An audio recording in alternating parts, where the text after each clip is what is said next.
காட்டின் நிழலில் ஒரு கானகத்து வேங்கை கண்கள் குறிவைத்து விட்டால் தவறாமல் அடிக்கும் தன் இலக்கை.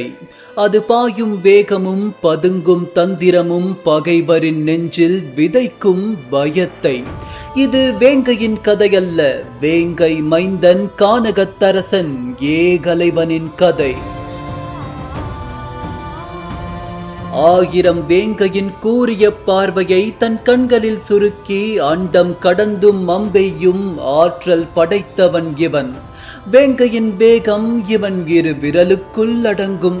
இந்த மாவீரனின் கதை விரலறுத்த குருதி சூட்டில் விதைக்கப்பட்ட கதை. விதைக்கப்பட்ட வீரம் சாதாரணமாக புதைக்கப்பட்டது அல்ல, அது வேரூன்றி முளைத்து பெரும் விருட்சமாக உயர்ந்து நின்றது.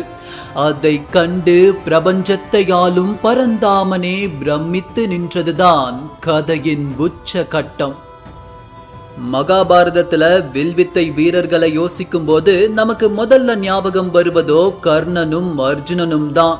ஆனா இவங்க 2 பேருக்குமே சிம்ம சொப்பனமா ஒருத்தர் இருந்திருக்க முடியும்னா அதுதான் ஏகலைவன்.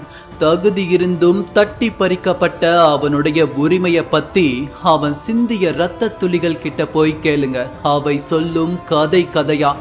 விஷயம் என்னன்னா, கதையுடைய ஒரு கட்டத்துல கிருஷ்ணரே இந்த ஏகலைவனை எதிர்கொள்ள முடியாம தடுமாறி இருக்காரு.